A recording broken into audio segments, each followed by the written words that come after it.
Welcome to Mondays with Max. I was muted. Too busy thinking about what I was going to talk about tonight because, man, that Bitmain announcement has me really thinking about what the whole reason for it is. And I don't think I have a tinfoil hat on, but I think I have some really good reasons as to why they're doing it. From an insider's view, from having been in the electronic manufacturing service industry in the past. So, but we'll get into that a little bit later. Let's see who is here. A little bit of a light crew right now. Sunflower Mama is here. Mute his Mondays with Max. Integra Guy, all hashed up. Firehawk92, Team JFK, Vinny Del Greco, Crypto Shaped, Paddywhack Miner, Blackhead Team, Frogman, Burn, Son of a Rabbit, Dan Bulmer, and Turtle Tech. And I already said Crypto Shaped. So thank you guys all for being here. I appreciate it. So it's been, hey, Mad Investor, good to see you too. And Nate G and Rizzo529. All right. Everybody else, and Toxic Miner. Everybody else, you're too late. But thank you for being here if you haven't commented yet.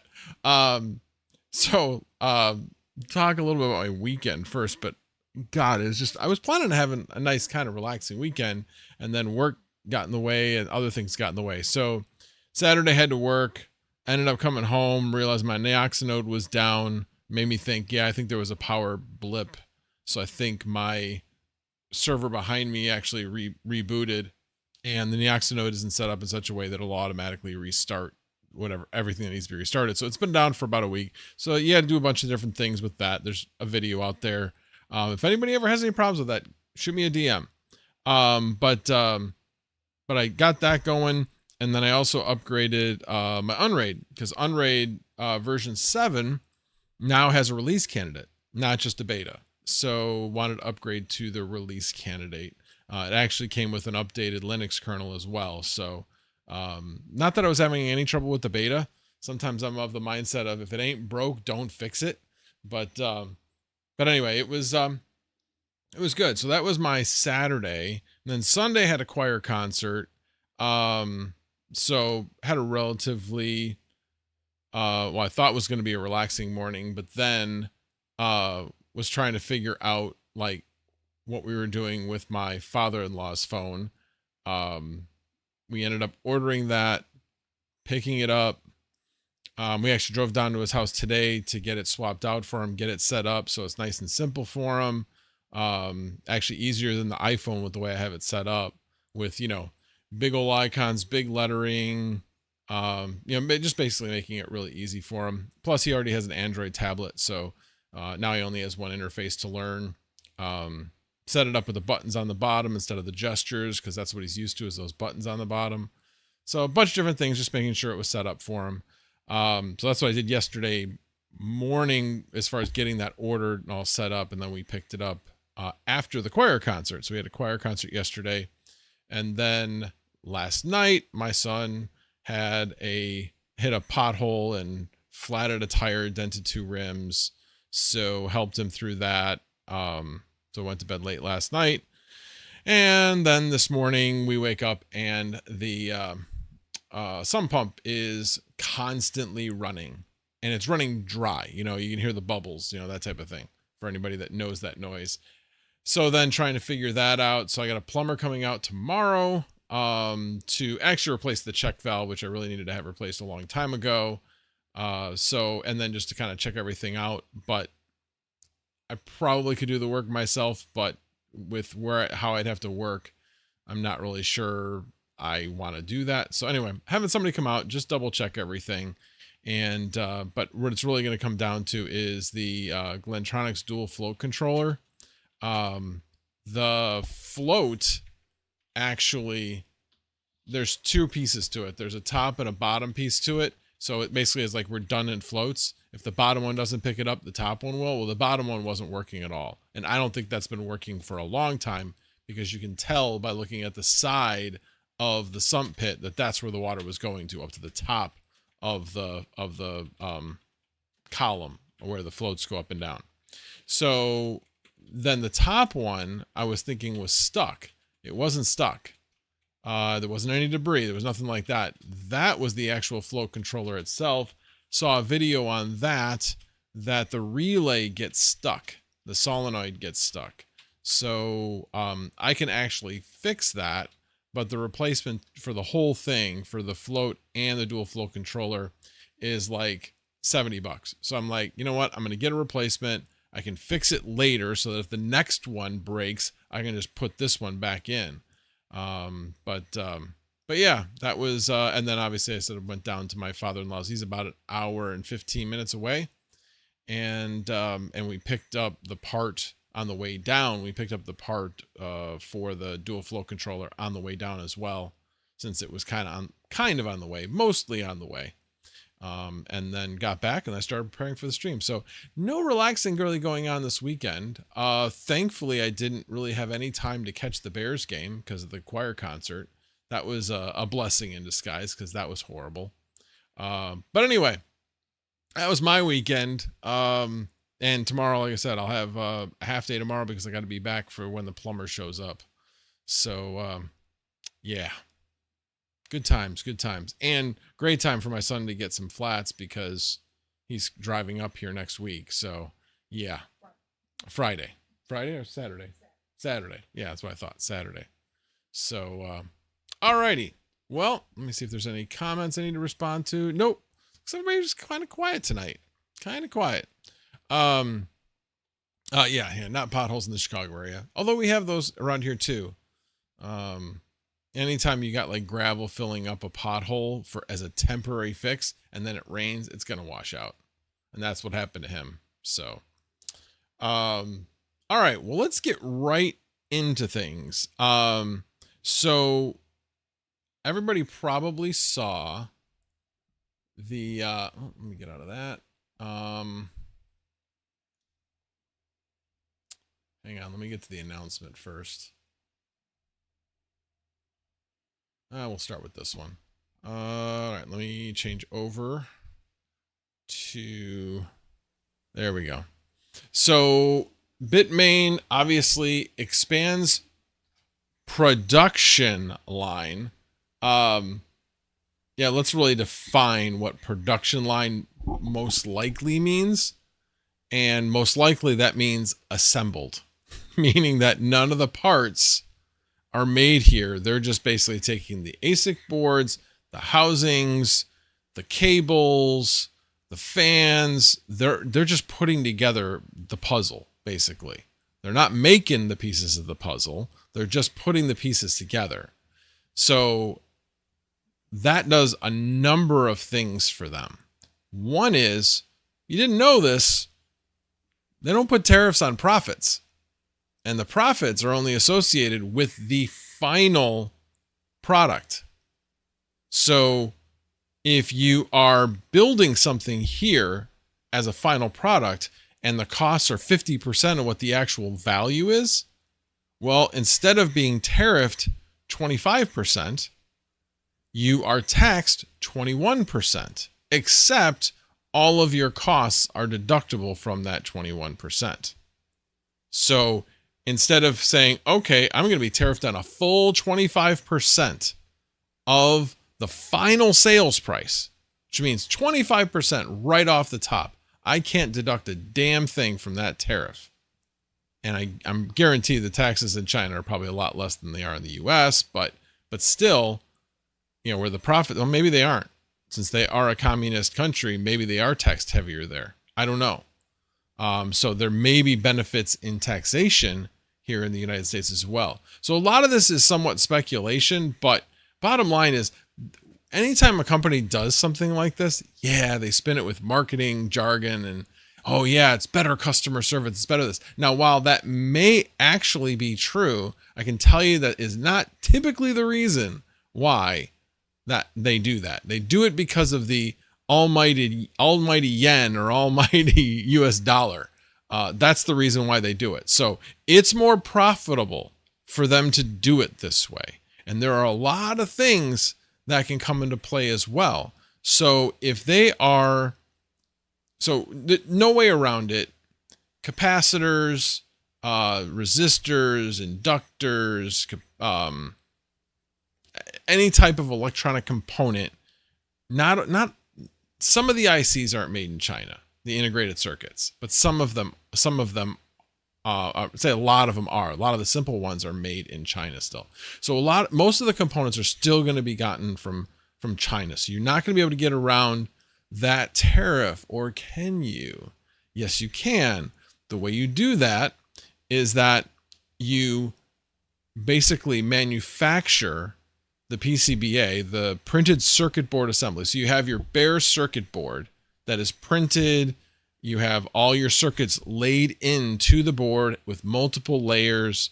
That bare board, well, first of all, if you have bare boards at 2 or 4 layers, a lot of those aren't actually tariffed for some reason. I'm not really sure why. But either way, PCBAs are tariffed out of China. But if you move the parts to like Southeast Asia or Mexico, then those parts are not tariffed.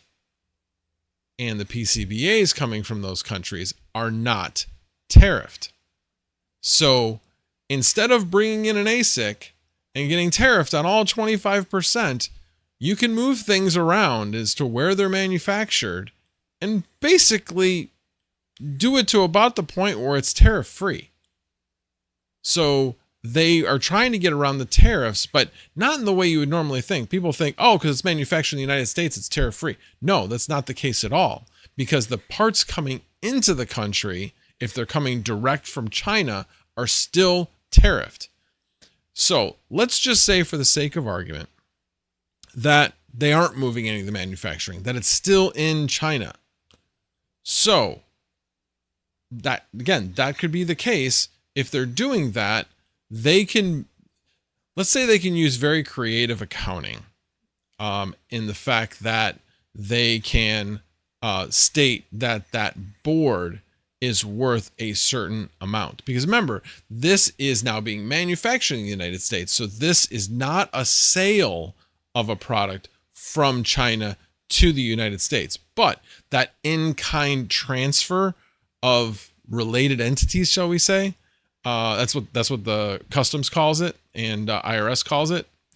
Then there still is a tariff, but it is up to the company to define what that value is. Yeah, I guess I can make my head bigger on this. So it depends on what they declare the value and whether or not customs and the IRS agree with that value, mainly customs. So that kind of makes you kind of think that they could be playing some games there. And certainly they're not the only ones playing games there. I'm not stating that they would be alone in doing this. Obviously, companies want to obfuscate the value to basically make it look like it is lower than it maybe actually is. So that's another reason. Now the other thing, so hopefully I made that clear, that basically this is going to make them more money. Are they going to lower their prices? No, because they haven't been pricing based upon cost plus. They are pricing based upon what they feel like the inherent value is to the market. So if Bitcoin's at 100,000, then this thing's going to be priced here. If Bitcoin goes down to 80,000, we will lower the price to here. It is not based about cost. So this will not change the cost of a Bitcoin ASIC at all. What is J Rose says, did lots of manufacturing in Silicon Valley. If the boards are manufactured in China but assembled here, the tariffs don't apply, as the single boards alone don't work without components. Not true. Not true. I can tell you that we were getting 10-layer boards from China and they were tariffed. So that's it. Again, it depends. What I read was 2 or 4 layer boards without components on them. The boards themselves, and again, the boards themselves are chump change when you compare it to, adding all the components to it. So with all the components added to it, yes, that is absolutely it's tariffed. It's definitely tariffed. This is the reason why in EMS industry, a lot of the companies moved out of the United States, moved to Mexico. The ones that were in the United States mostly moved to Mexico. But the ones in China have moved to Southeast Asia, like Vietnam, Malaysia, just to name a few of those countries. So Vinny Del Greco says, with the CHPs Act and the newer foundries being made in the US, TSMC, they're getting ahead of the production line. So it's interesting you mentioned that, because there were contradictory articles about TSMC possibly making Bitmain's chips. And you'd think, well, why are they making it there instead of making it in Taiwan? Well, again, Taiwan or Arizona, it really doesn't matter, because they're both not tariffed. So Arizona's the newer, the newer foundry. So therefore, that would be an easier way to add a newer customer, because I believe Bitmain has not been going through TSMC in the past. They haven't been using as high tech as what TSMC typically uses. That's my understanding. Maybe they have been using TSMC in the past, but that wasn't my understanding.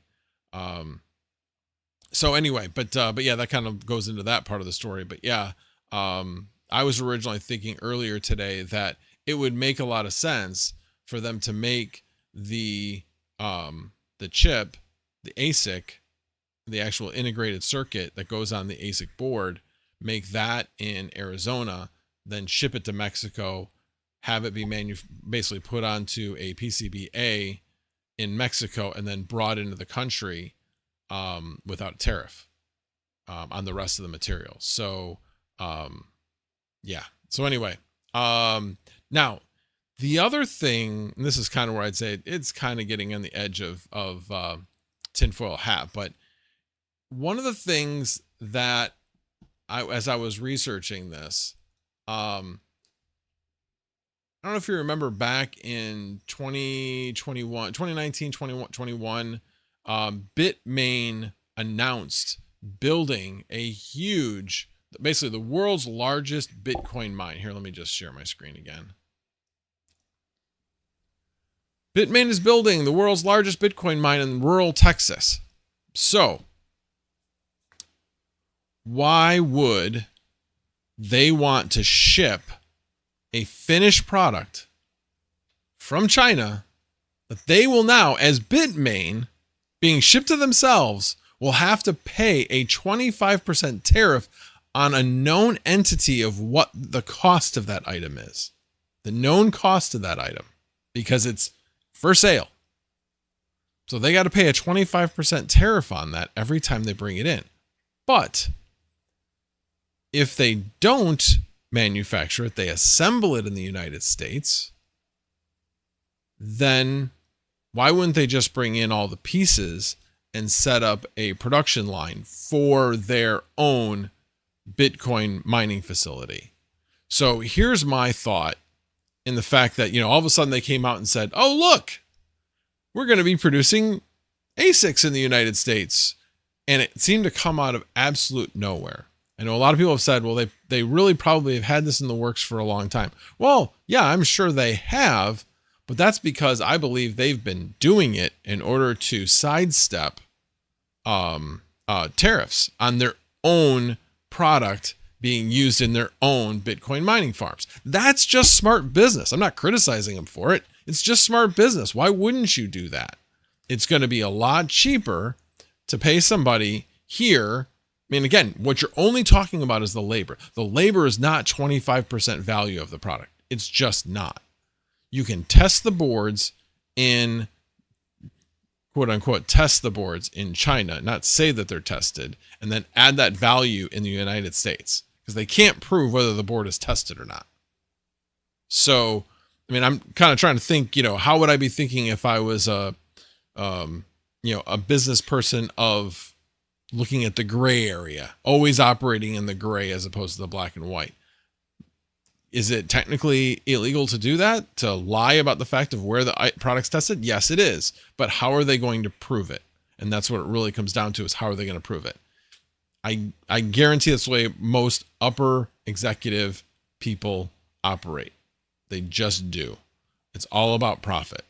And in this particular case, that's what I think they're doing, is they're actually have been manufacturing in Texas for a long time. Now, maybe the actual place where they're manufactured will come out to be somewhere completely different, and that'll be proven wrong. That's possible.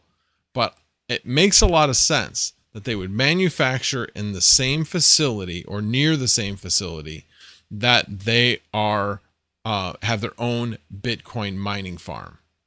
And it is interesting. It is only the newest product, which is what they would be putting in their mining farm. So what do you guys think? As what I'm saying, all a bunch of hullabaloo, or making you guys think about it as well? But I know that when they came out with this, we're just trying to help out the U.S. market. We want to be better provider to the U.S. market. Oh, BS. This is all about profit. It really is.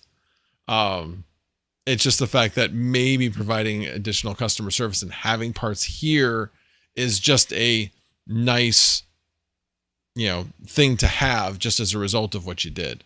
It wasn't the reason why you did it in the first place. All right, let me see if I can catch some of these. Retro Mike says Osprey does a similar thing with FPGAs. They import the raw materials, ICs by the pallet, assemble in Texas, and then pack and ship, and U.S. customers don't have to pay any VAT. Exactly. That is what makes sense, especially if the actual PCBAs are manufactured not in China, some other country. Yep, Firehawk 92. Yep, Shell Game. And this goes back, and I've said this a number of times to a lot of different people, but this is why it does make sense to tariff finished goods, not parts. Now, but the best thing that they could do, and I know auto manufacturers have done this in the past. I don't know if they're still doing it, or the U.S. is still doing this to auto manufacturers, but it used to be that a percentage of a product that was from a certain country would be tariffed for that amount of value. Therefore, you don't have this shell game. So if you've got raw materials coming out of China and they're on your product, you as a manufacturer have to state how much came from each country. And then the product gets tariffed based upon that. So if they're bringing in a PCBA and it's actually manufactured in a different country, but everything comes from China, well, then the price, the actual cost of all the parts is tariffed, but the actual manufacturing value would not be tariffed because it would be from a non-tariffed country. That's what I think really makes the most sense, because otherwise you'll have as I was in Dalton, Georgia, where they have the USA's largest solar panel manufacturer. When I was there, I was able to see on the boxes, Vietnam, Vietnam, Vietnam, Vietnam. I'm sure they probably had some parts from China, I would guess, but bottom line is most of the stuff came from Vietnam. So they didn't really have the issue of actually having to, have any tariffs on the products they were bringing in. But that's a problem that a lot of U.S. manufacturers have, and a disadvantage they have is if you're manufacturing in the United States, all these products are going to be tariffed coming in, when if you send it to a different country to manufacture, they don't have the tariff, and that final product isn't tariffed coming into the United States because it came from a non-tariffed country. So tariffs are complicated. They're really, really complicated. There's certainly not a simple solution, although, like I said, a complicated solution, but one that will be the most equitable in my mind, is you tariff the percentage from each country. So if you have 25% from China, then you tariff that 25% from China at whatever the rate is, period. Geek of all trades is here. All right, I guess we can start now. Thanks, Geek. Let's see. See what else I might have missed here. Let's see. They will definitely charge more now, at least U.S. distributors will. Well, oh, this is the other part of it is, why do they need distributors now? Why? They can ship it directly from the United States. Why wouldn't they just open up a website and just ship it themselves? What value do resellers have in the United States for something like this? There are certainly value of retailers, but when we're talking about somebody wanting to buy 10, 20, 100, 10,000 of these, where are the resellers going to add any value in that? If I'm Bitmain, I'm like, let me staff up my sales team and let's go. Let's go. Let's cut out the middleman. It's costing us dollars. We can pay somebody else who's gonna handle a lot more sales by themselves, pay them less. Again, it's all about profit. All about profit. I don't see why they wouldn't cut out the resellers, at least for once they get this rolling. It's not going to happen immediately, but I just don't see why they wouldn't do that.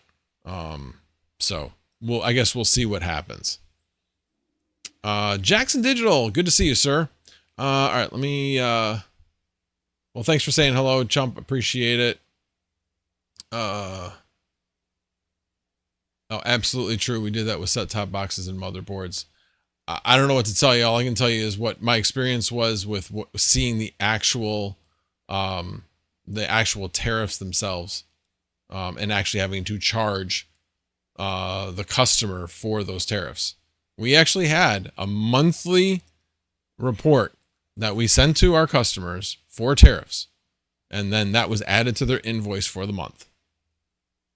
That's the way EMS is operated.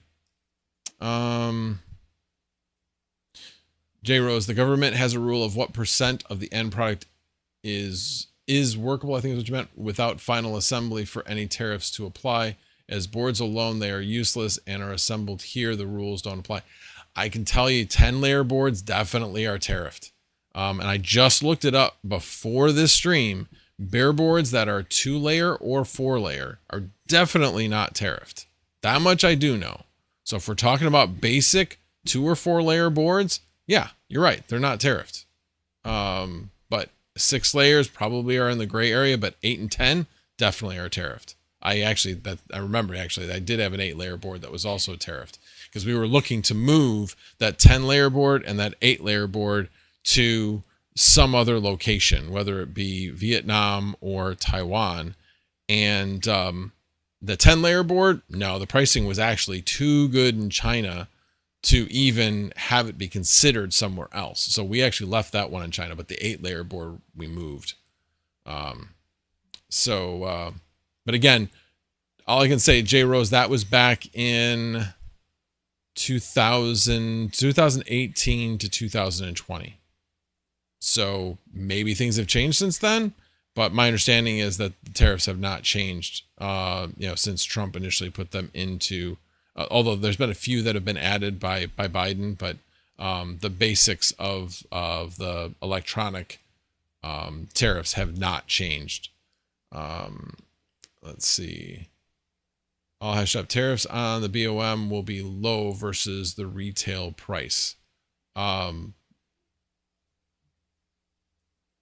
If they're made here, yes, again, because the profits aren't tariffed. So again, you have to understand that the actual cost of making, there's probably a 50 or 60% profit margin for the cost of the material to make an ASIC versus what they sell them for. And of course, that just depends because we've seen the costs don't change much, but the value of the product and what they're sold for does, depending on what the price of Bitcoin is. So I could say 70%, I could say 40%. It all depends on when. But bottom line is that the profit, whatever that profit margin is, that is not tariffed. That is only taxed at a lower percentage. So it's taxed at 21% versus 25% tariff. And with how many they sell, that's going to add up a lot. Goat, my favorite Docker influencer. Yes, Goat. Did you ever figure out how to get Timpy running on Docker? Inquiring minds want to know. Let's see. Let's see some other comments here.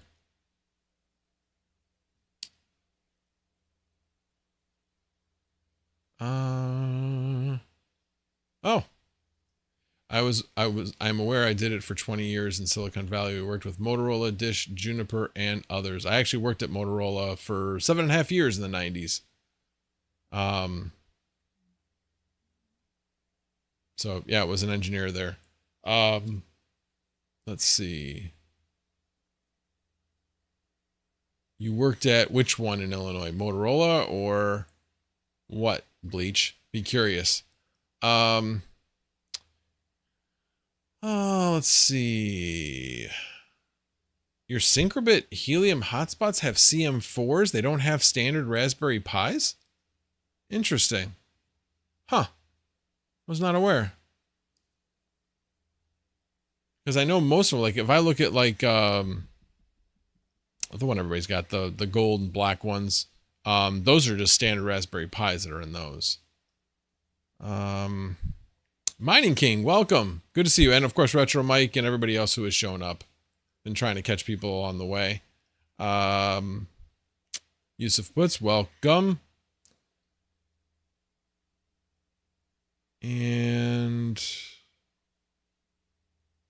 anything under $600. You talking about tariffs? It's actually, I believe, anything under $800, not $600. Yes, that one big in my face again. I know I don't.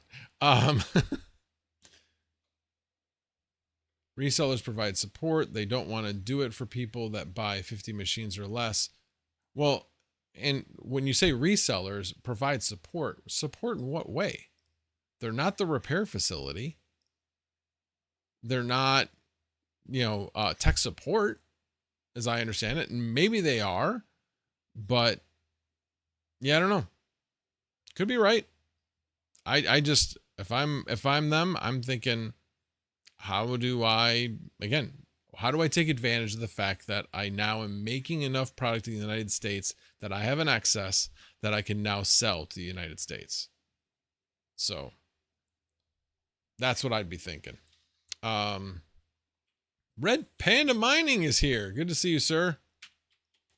Yeah, I was going to say, I thought Bitmain provided support, although they don't probably like to, not resellers. Thanks, Mining King, for verifying that. Appreciate that.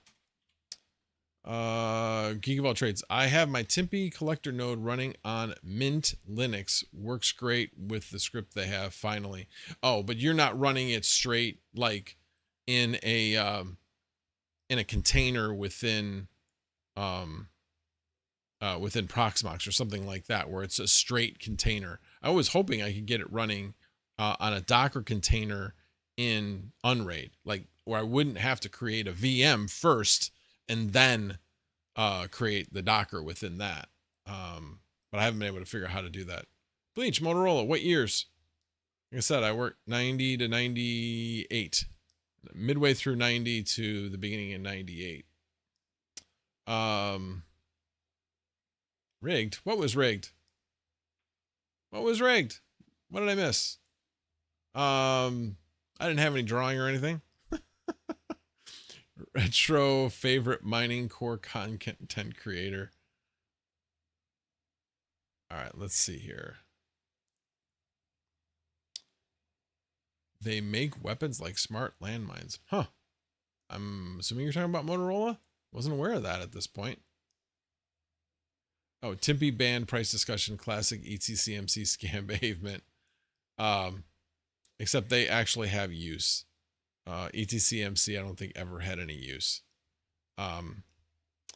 Bleach says, I did assembly work checking phones and parts.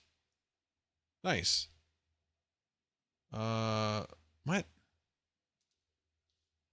I don't know what that means, Geek of all trades. He's talking about green, white, green, orange. Oh, terminating Ethernet cables, I'm guessing.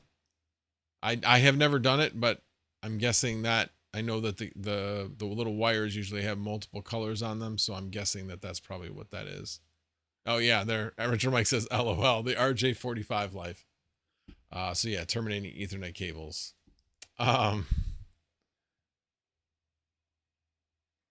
Iguana Bites says, I worked in Schaumburg Motorola and CCSI for 2 years in Centricom repair, 4 to 5 years prior. Really, Centricom? Because I worked within the two-way group for about 4 or 5 years, and then moved into cellular infrastructure from there. That was like one of the last pieces though of public safety systems. Were like one of the last pieces of the old Motorola that still existed. Let's see. Oh, Panda, I still haven't sold my GPUs yet. I appreciate the old college try. I do appreciate that. I had one inquiry and I sent him the information, and honestly, I've been so busy I haven't had a chance to check back today that email, but I'll be checking back after. In fact, you know what? I'm just going to check right now because I'm curious if I did get an email back. Not that I'll reply while I'm on here, but I can at least see. Let's see.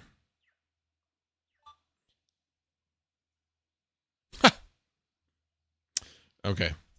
I already have an offer higher than what that person was asking. So yeah, that person offered almost half of what a reseller offered me. So yeah, that's not going to happen. All right, let's see here. Retro Mike, DM me anything that you can do in Linux, you can do in Docker. And that's what I thought. Okay, I will definitely DM you. I did do a bunch of research, was trying to figure out exactly how to do it. So, I appreciate that. Dom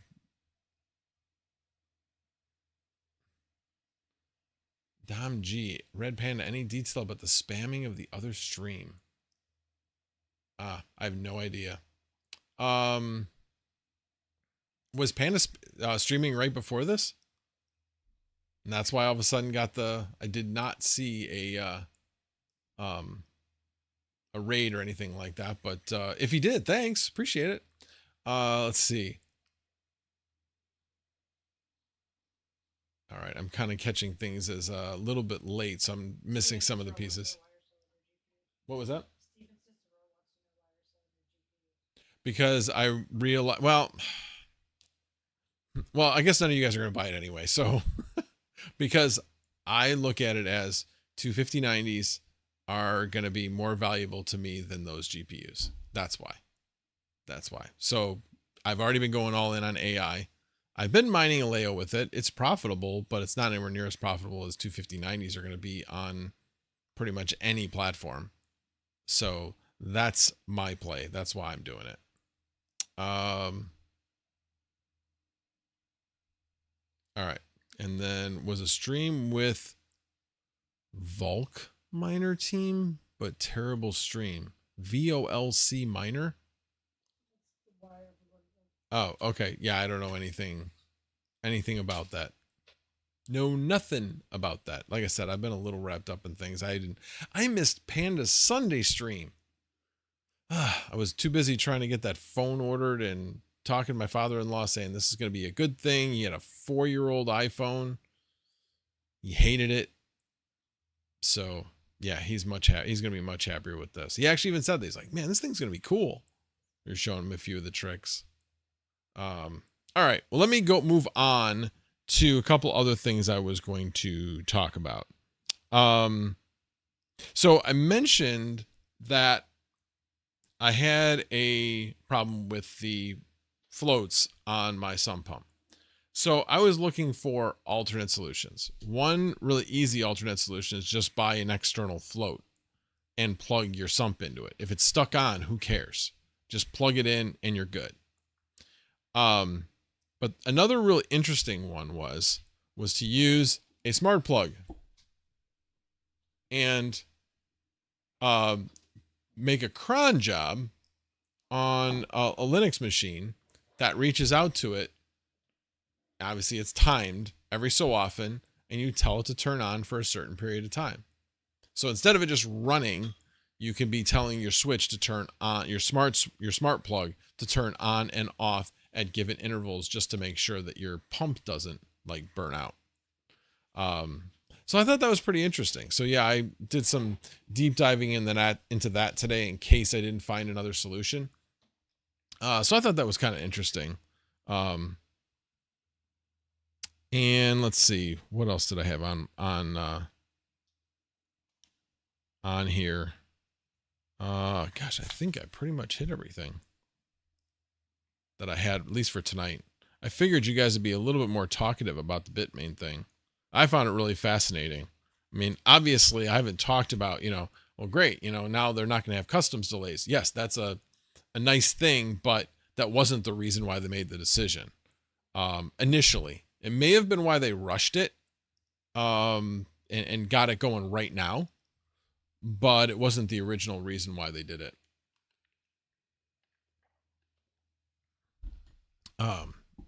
So what questions you guys got for me? Can that handle the amperage? Yeah, it can for a sump pump. Sure. Some pumps aren't that much power. So, and again, it would be over a short period of time anyway. It's not like, if you put like a mining rig through one of those things, it's constant power. It's going to have a chance to heat up. If you're running it for, just 30 seconds at a time and leaving it off for 10 minutes, yeah, the switches will be fine. Though you can run that much through them. It's just a matter of the constant power going through them. It's funny. I rescue data. That's one of the things I thought of. Is Texas a good place in the world for a big mining farm? It is, from the stance of the cost of electricity.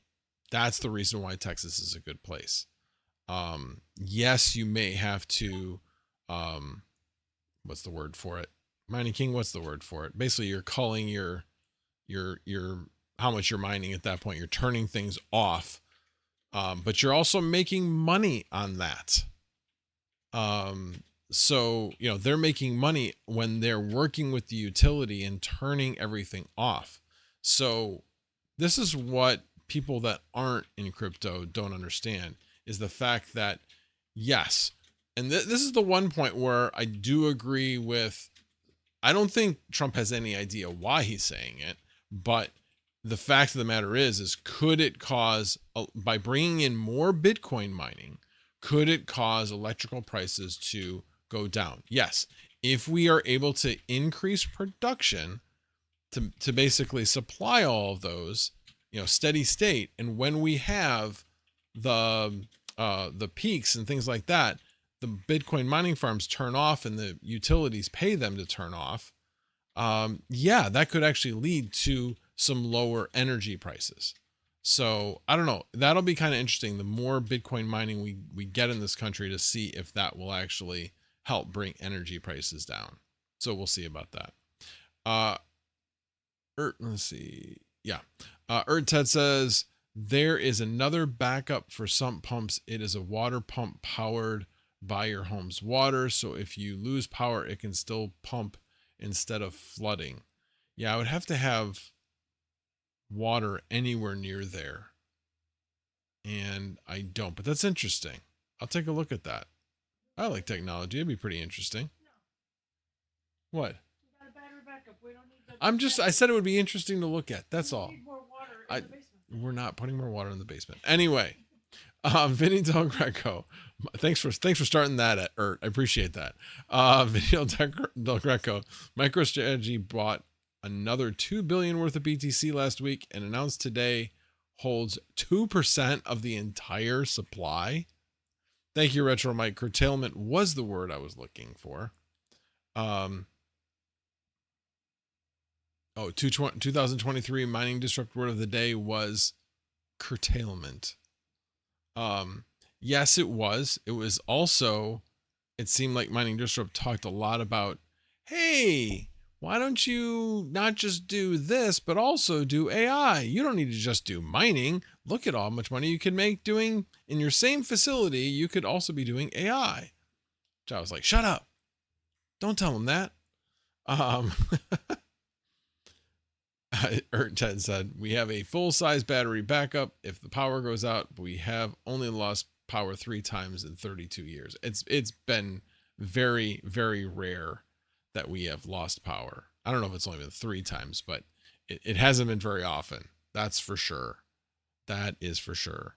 And we actually now have, it's not a lead acid, so we don't have to fill it up with water. It's I'm trying to remember exactly what it's called.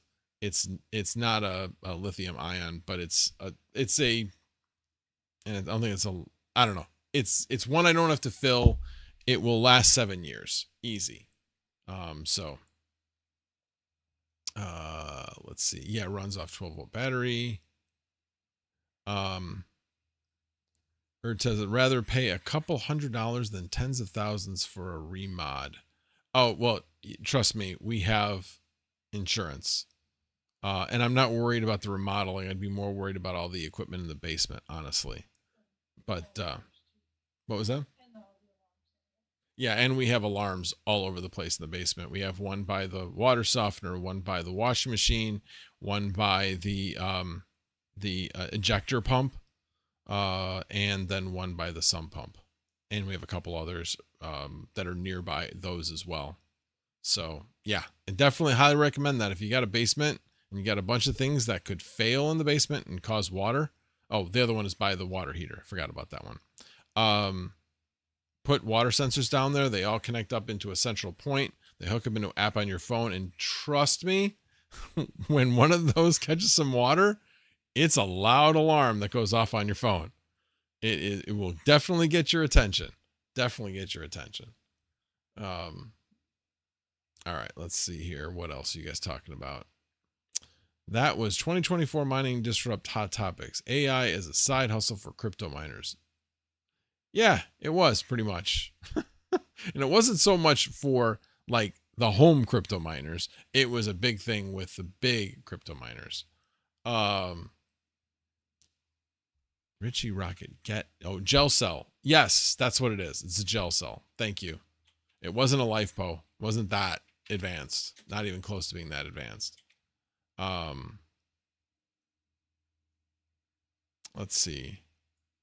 Careful with the smart switch. Inductive loads like motors can draw 2 times or more on startup. Yeah, true.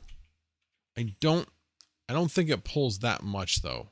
It's a 0.5 horsepower motor.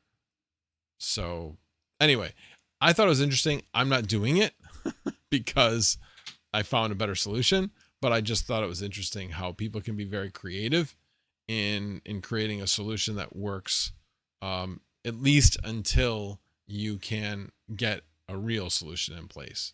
So, my cuz had her basement, I'm guessing, flood 5 times in 3 years.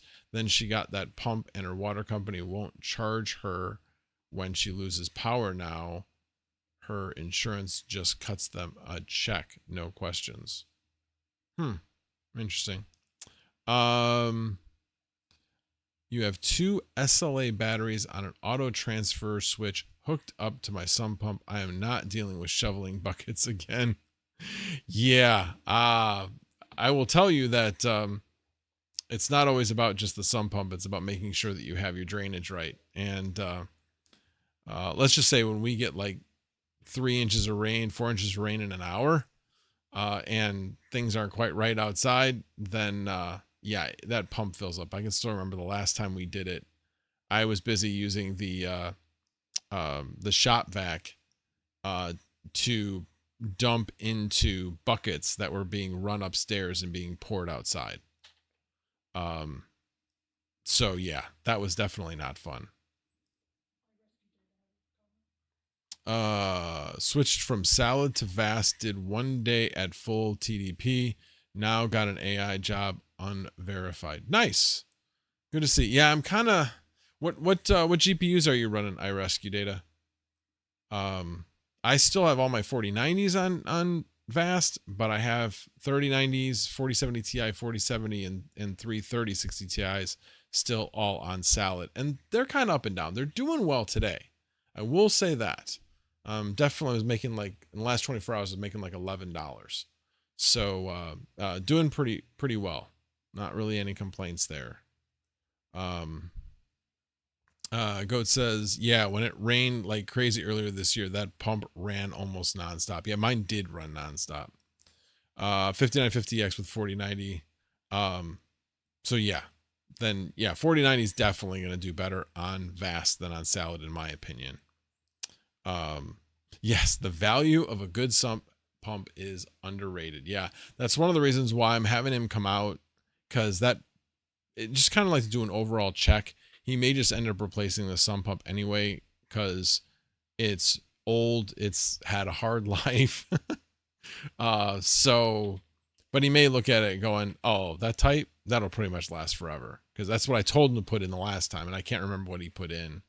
But you know, it's not, there's nothing plastic on it, it's all steel. And anyway, it's a solid unit, but at the same time, I think we've had it for maybe 20 years, I'm guessing, because I think it's when we had it put in when the basement was remodeled, or should say finished. It wasn't remodeled, it was just finished. So okay,